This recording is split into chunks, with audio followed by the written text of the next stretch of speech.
마태복음 14장 1절에서 2절을 먼저 읽고 계속 말씀을 읽으면서 강의하겠습니다. 1절 2절입니다.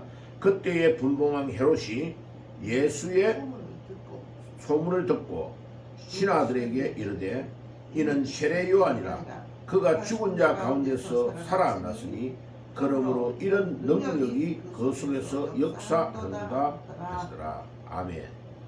자, 이 세례 요한이 지금 세례 요한이 감옥에 갇혀가지고 죽는 광경이 나옵니다. 이 헤롯 왕이 3절에 보면 동생 빌립이라는 동생의 아내를 자기 부인으로 삼아가지고 사니까 세례 요한이 당신 왕이라는 자가 어떻게 그렇게 행동을 할 수 있냐? 동생의 부인을 당신의 부인으로 어떻게 삼을 수 있느냐? 그래가지고 바른 말을 하니까 감옥에다가 가두었습니다. 예, 감옥에 가두가지고 헤롯 왕의 생일이 돼가지고 이 감옥에 갇혀 있는 세례 요한이 감옥에 갇혀 있고 그 다음에 이 동생의 부인 빌립의 아내가 결혼을 불법이죠. 그렇게 하니까 이 헤롯왕하고 결혼해 있는 사람이 이름이 헤로디아입니다. 헤로디아. 이 헤로디아라는 이 여자가 원래 전 남편에게 딸이 있는 거죠. 딸. 딸의 이름이 살로메입니다. 살로메. 그래가지고 이 헤롯왕이 세례 요한이 헤롯의 불법함을 막 이야기하니까 감옥에 가두어가지고 생일하는 날 그날 생일을 축하하는 엄청난 헤롯왕의 생일 파티에 이 살로메라는 딸이 나와가지고 막 춤을 추니까 헤롯이 껌뻑 가버린 거죠. 그래가지고 그 애한테 약속을 해요. 네가 너무나 춤을 추니까 내가 네가 너무 이뻐가지고 네가 무엇인지 달라고 하면 내가 주겠다 라고 그 대신들이 다 있는 데서 약속을 해버린 거예요. 그러니까 이제 춤을 추고 들어와가지고 헤롯왕이 너무 기분 좋아가지고 그 말을 하니까 이 살로메라는 이 딸이 엄마한테 가가지고 엄마 내가 왕이 준다고 뭐든지 요구하면 준다고 했으니 내가 뭐를 달라고 할까요? 이렇게 물으니까 이 헤로디아라는 여자가 딱 감옥에 있는 세례 요한을 목을 잘라가지고 소반에다가 담아가지고 머리를 달라고 요구를 했는데 어처구니 없는 일을 한 거예요. 그러니까 마태복음 14장 3절에 보세요. 전에 헤롯이 그의 동생 빌립의 아내 헤로디아의 일로 요한을 잡아 결박하여 옥에 가두었으니 왜? 원래 저기에 자기 동생의 아내를 자기 부인으로 하니까 세례 요한이 너 불법이야. 너 온 백성들도 안 하는 짓을 네가 왜 하느냐? 이래가지고 세례 요한이 바른 말을 해버리니까 감옥에 갇힌 거죠. 자, 세례 요한이 말을 안 했으면 이런 말 안 했으면 감옥에 안 갇히잖아요. 그죠? 예. 그러니까 지금 우리나라의 상황이 바로 이런 상황이죠. 우리 예수 믿는 사람이 또 목사들이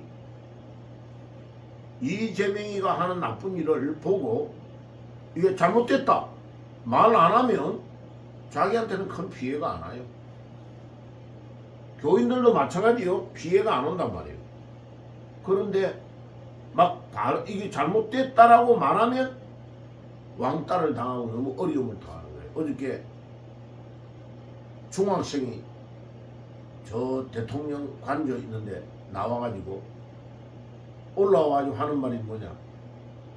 자기가 학교에 가가지고 막 지금 윤 대통령이 너무 억울하게 어려움을 당하고 있다 이런 식으로 말해버리니까 학교에서 자기 부모가 민주당 쪽으로 지지하는 부모가 세뇌를 시켜가지고 된 애들이 숫자가 더 많은 거야. 그래가지고 학교에서 네가 어떻게 그런 말을 할 수 있냐 막 이래가지고 막 문자로 애한테 협박을 하니까 얘가 엄청 억울한 거죠. 자기가 볼 때는 자기가 분명히 바른 말을 하는 것 같은데 아니 이 좌파의 교육을 받은 부모의 밑에 있는 애들이 네가 그런 말을 하면 안 된다 하고 막 문자를 보내고 막 이렇게 자기를 괴롭히니까 너무 억울해가지고 나와봤다는 거예요. 나와보니까 너무 많은 사람들이 자기가 말한 것과 똑같이 대통령이 너무 억울하게 어려움을 당하고 있다. 이재명이가 잘못됐다 하고 막 데모를 하고 부정선거를 한 거를 밝혀라 이래가지고 영어로 막 Stop the steal 도둑질 더 이상 하지 마 이런 피켓을 영어로 된 걸 들고 있는 걸 보고 너무 자기가 용기가 생겨가지고 올라와서 연설하게 됐다고. 봐요.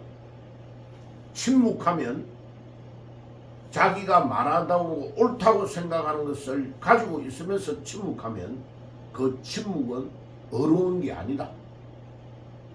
올바른 게 아니다.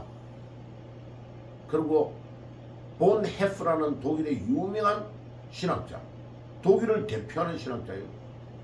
이 사람 나이 40몇밖에 안 됐는데 히틀러라는 괴물이 등장해가지고 전 나라를 막 끌고 가는데 처음에는 우리 독일을 위하여 다른 나라가 전쟁하고 이런 걸 우리가 다 이겨야 돼 이러니까 독일 사람들이 막 열광하면서 히틀러를 막 지지한 거예요. 그래가지고 나중에 국민 투표를 붙입니다. 그러니까 절대적인 찬성으로 법도 개정하고 막 이 히틀러가요. 이제 온 국민들이 90% 이상이 지지를 하니까 독재를 해나가는 거예요. 그러니까 이게 봐요. 절대 권력은 절대로 부패한다는 말이 있는 거예요. 입법, 사법, 행정의 모든 것들을 히틀러 한 명이 다 지치고 히틀러의 말이 곧 독일의 법이 되는 거예요. 그러니까요. 어마어마한 악한 짓을 하는 거야. 그래 전쟁을 일으켜가지고 세계대전이 돼버린 거예요. 히틀러 한 명 때문에 수천만 명이 죽은 거예요. 그러니까 다른 모든 독일이 기독교 국가란 말이에요. 아무도 목사들, 신부들이 히틀러에게 말을 하지를 못하는 거예요. 그러니까 이 보네프라는 사람이요. 나와가지고 미친 강이가 지금 운전을 하고 있는데 그 버스 안에 수많은 사람이 탔다 이거예요. 그 운전대를 잡고 있는 운전수가 미쳤다 이거야. 지금 이 차가 전복돼가지고 바다로 빠질란지 강으로 빠질란지 어떻게 해가지고 이 차가 지금 완전히 잘못하면은 바다에 빠져버리면 전물에가 다 죽는다 이거요. 그러니까 빨리 뛰어가가지고 운전대를 잡고 있는 이 미친 강의 운전수를 끌어내리가 바깥으로 던져내고 운전대를 잡아서 이 버스를 올바르게 운전해야 된다 하고 히틀러 암살 계획을 짜가지고 추진하다가 발각이 돼버린 거예요. 보네프 감방에 들어가가지고요. 보네프가 사형당해서 죽습니다. 예. 그런데 그 당시에 있었던 수만 명의 독일 목사들은 아무도 사람들이 이름도 기억 안 해요. 그런데 독일의 위대한 순교자 본헤프는 모든 사람들이 기억을 다 해요. 그래 강화문에 모일 때 그 정강훈 목사 모이는데 그 밑에 딱 보면 글자 써져 있어요. 미친 자에게 운전대를 맡길 수 없다. 누구의 글을 기록하고 있어요? 본헤프. 네. 미친 자에게 운전대를 맡길 수가 없다는 거예요. 그 지금은 수많은 전 세계의 목사님들이 뭐라고 하냐? 본헤프가 옳았다, 틀렸다. 본헤프가 옳았다고 말하고 있는 거예요. 우리나라로 넘어오면 주기철 목사. 봐요. 일제 신사 참배가 강요가 돼, 우리나라가 한일 합방이 돼가지고요. 1910년에 고종이 일본에게 다 넘겨주는 사인을 도장을 다 찍은 거예요. 그런데 백성들은 언제 알았느냐? 백성들이 거의 절반 60% 70%를 깨달는데 5년이 걸려서 5년. 1915년 정도 되니까 야 나라가 다 일본으로 넘어갔대. 일본으로 넘어갔대. 그게 소문이 이제 마을마다 들려가지고 알게 된 거예요. 그래가지고 유관순 누나가 독립운동을 할 때 몇 년도였어요? 1919년이야. 9년 걸린 거예요. 9년. 독립운동이 일어나는데. 그것도 일본 동경에 갔던 유학생들이 막 만세운동을 펼쳐가지고 일본에서 일어난 만세운동이 일어났다는 소문을 듣고 좀 있다가 나중에 1919년에 3.1 독립운동이 일어나는 거예요. 봐요. 그래가지고 비참하게 죽었어요. 너무 늦게 일어나 버리니까 봐요. 독일이 일본이 모든 걸 다 해가 형사들을 동원해가지고 자기들을 도와주는 모든 스파이들을 우리 한국에 있는 사람들을 다 세워놓고 완장을 채워나니까 그 다음부터는 그 우리나라 사람이 우리나라 사람을 다 피파해 죽이는 거예요. 일본 사람들이 죽이는 거 아니에요. 지금 이 나라가요 바로 위기에 놓여 그때에 딱 일어나서 그것도요 1945년도에 우리가 해방하잖아요. 우리 능력으로 해방된 거 아니에요. 우리나라 완전히 이미 딱 잡혀 있는 거예요. 이제 성도 딱 개명해가지고 자기 성도 허가를 써지도 못하도록 다 만들어 일본식으로 개명을 다 해. 이름도 다 바꿔본 거예요. 그런데 지금 민주당의 국회의원은 뭐라 하느냐? 김문수 저 노동부 장관 그거 할 때 뭐라고 하느냐? 한일합방이 돼서 일제시대 때 우리 대한민국 국민이 우리 대한민국의 국민이에요? 일본 국민이에요? 이렇게 물어요. 그러니까 김문수가 뭐라냐? 일본에게 우리가 점령을 당했기 때문에 법적으로 전 세계적으로 우리나라가 일본 국민이 되어 있는 거라고. 그러니까 좌파 빨갱이들 그때는 또요 정신승리를 해요. 정신적으로. 그러면 김구나 저 상해에 가서 독립운동을 했던 사람은 일본 사람이냐 이라는 거예요. 말도 안 되는 소리 말도 안 돼요. 전쟁에 져버리잖아요. 우리의 능력과 상관이 없는 거예요. 다 뺏겨본 거예요. 그러니까 모든 바깥으로 외국으로 나갈 때 모든 것들은 일본 시민으로 나가는 거예요. 전쟁에 져버리면 우리가 아무리 우리가 대한민국 국민이요 말해도 그거는 말이 통하지 않는 거예요. 저는 전쟁으로 이겨버려가지고 일본이 점령을 해버려요. 그러면 이제 김문수가 묻는 거예요. 똑똑한 김문수가. 그러면 송기정이라는 마라톤 선수가 우리나라 사람이 1등을 했단 말이에요. 그때 일제시대 때 베를린 올림픽에 가가지고. 그런데 왜 일장기 마크를 달고 그렇게 해가지고 우승했다고 했냐고. 뭐라고 할 말이 없지.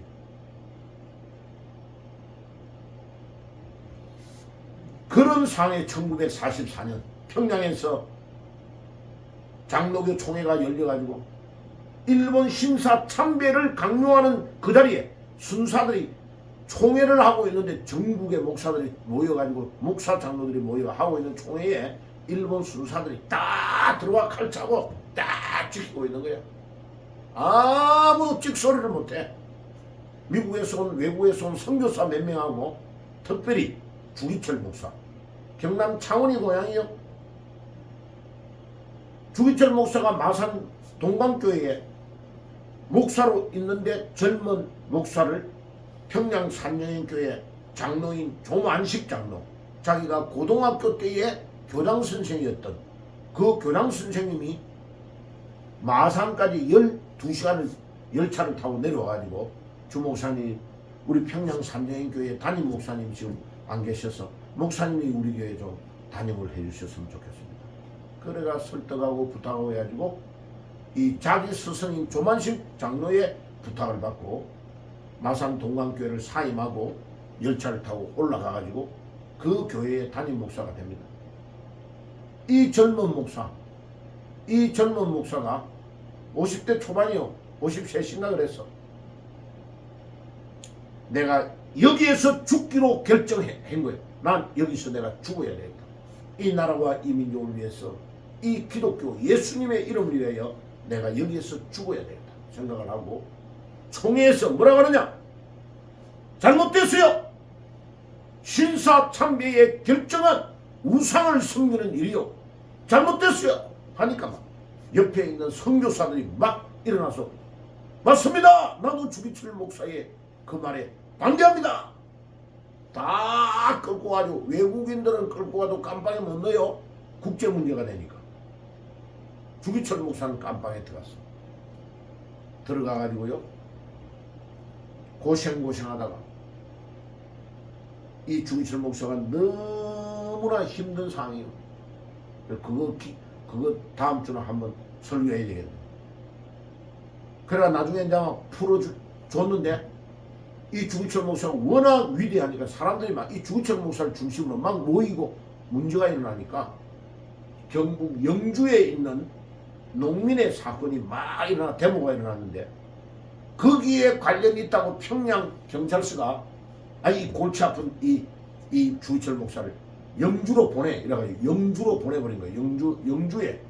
그래, 영주에 이제 유치장에 갇혀 있는데, 아무리 조사를 해봐도 경북 영주에 있는 사람이 평양에 가 있는 담임 목사인 주기철 목사와 연관이 없는 거예요. 그러니까 그 골치 아픈 목사를 영주의 경찰서에 있으면 자기 책임이 되니까 어떻게 해요? 풀어가지고 주일날 새벽에 열차를 타고 평양역에 도착이 된 거예요. 자, 평양역에 도착돼가지고요, 집에 가지도 아니하고 바로 교회로 가서 설교를 합니다. 나의 옥중 5가지의 기도의 제목, 감옥에서 갇혀가지고 5가지를 기도하고 있는 기도의 제목이, 첫째가 뭐냐? 주님, 죽음을 두려워하지 않게 해주옵소서. 죽음을 두려워하지 않게 해주옵소서. 맨 마지막에요, 5번째가 뭐냐? 나의 어머니, 72살 먹는 어머니와 우리 가족들과 자녀들을 주님이 지켜 주시옵소서. 그럼 이 사람의 기도의 제목이 뭐요? 내가 여기에서 죽게 될 것이다. 나는 목숨을 건다. 하나님, 나의 가족을 주께서 지켜 주시옵소서. 죽음을 두려워하지 않게 해달라고 하는 게, 왜? 옆에 감방에서 고문을 당하다가 죽어가는 사람의 소리가 들릴 때마다 죽음에 대한 두려움이 막 자기에게 오는 거예요. 그러니까 이 많은 사람이요, 목사님, 지금 이럴 때에 목사님이 막 정치에 관여하면 안 됩니다. 그럼 세례요한은 왜 정치에 관여했어요? 헤로당이 잘못 결혼했던 안 했던 마누라, 자기 남동생의 부인을 뺏어가지고 자기 부인으로 삼았든 안 삼았든 세례요한에게 무슨 상관이 있어요? 근데 왜 세례요한이 이 바보같이 이 젊은 나이에 30대에 지금 잡혀가지고 감옥에 가 있냐고. 그래가지고 결국은 봐요, 이 마태복음 14장에 읽어보면요, 이 살로메라는 여자애가 나와 춤을 추니까 자기 친엄마한테 가가지고, 헤로디아인데 가가지고, 엄마, 왕이 막 모든 거 다 준다는데 뭐를 달라고 할까요? 세례 요한의 목을 달라고 한 거예요. 그러니까 왕이 너 깜짝 놀란 거예요. 뭐 땅이라든지 반지라든지 뭐 보석이라든지 뭐 대단한 거를 달라고, 그런 것들을 달라고 하면 주는데 엄청 어려움이 없는데, 모든 사람이 선지자라고 요구하고 있는, 말하고 초항하고 칭찬하고 있고 존경하는 세례 요한의 목을 감옥에서 잘라가지고 소반에 담아가지고 달라, 이러니까 얼마나 황당했어요. 바로 이 헤롯이요, 고민하다가 목을 잘라가지고 갖다 줘, 이러가 잘라가 갖다 준 거요. 바로 이와 같은 정치가, 헤롯과 같은 정치가 지금 국회 안에 192명이 들어앉아 있는 이 애들이요, 전부 다 이재명에게 목이 딱 걸려가지고 두려워하는 거예요. 아, 내가 4년 후에 또 국회의원 하려면 내가 잘 보여야지.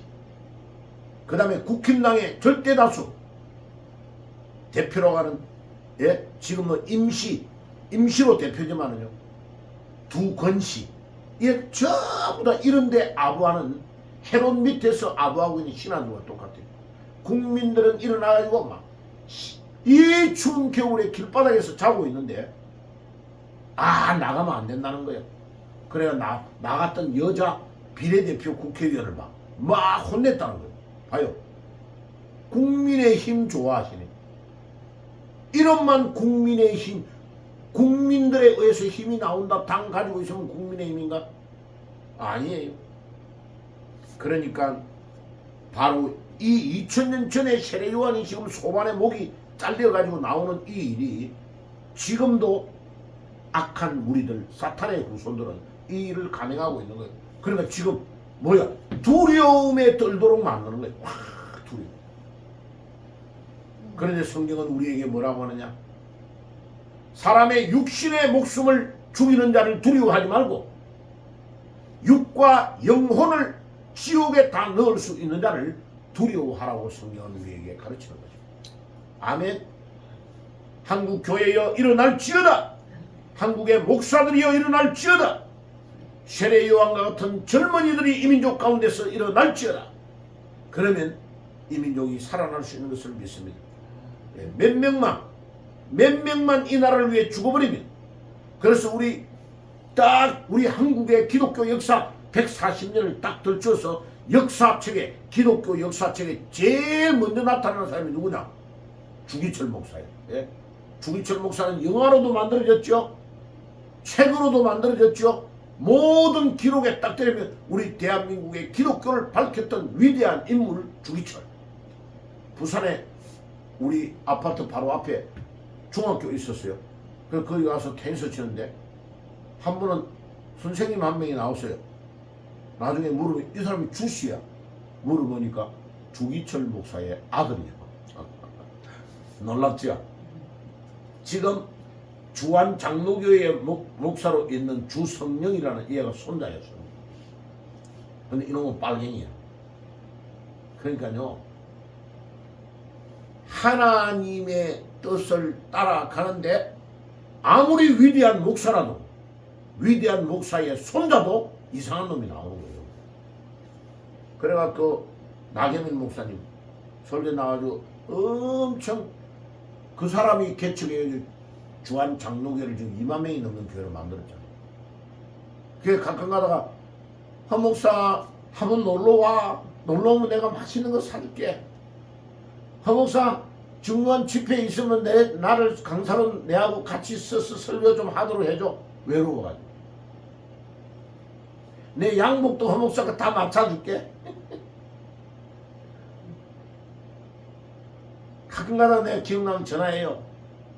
은퇴했는데 사람을 추천해서 받아가지고 넣었는데 주기철 목사 손자라고 넣었는데 이놈이 완전히 배신 때려버리는 거예요. 한 번도 자기를 초청해주고 그 교회를 개칭해가지고부터 세웠던 그 목사님을 부모님같이 모셔가지고 설교도 부탁하고 또 모시고 와서 식사도 하고 이러면요, 자기 돈으로 식사 대접하나 교회에 나오는 법인 카드로 다 하는 겁니다. 한 번도 그리 안 하는 거예요. 봐요. 그러면서 설교할 때는 뭐 하겠어요?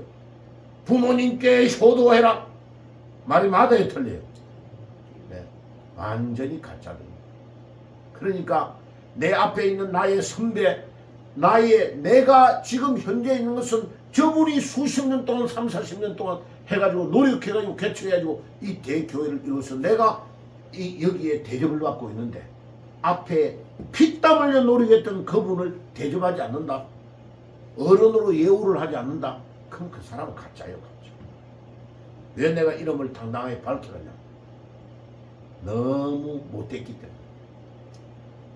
그런 정신을 가지고.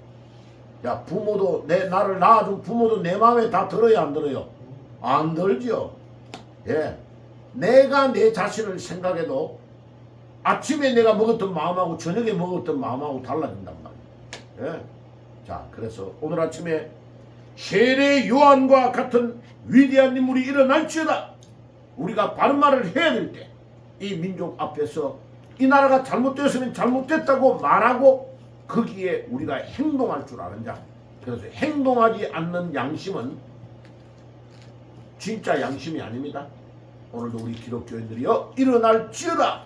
세례 요한과 같은 위대한 인물이 교회 안에서 일어날지어다. 아멘.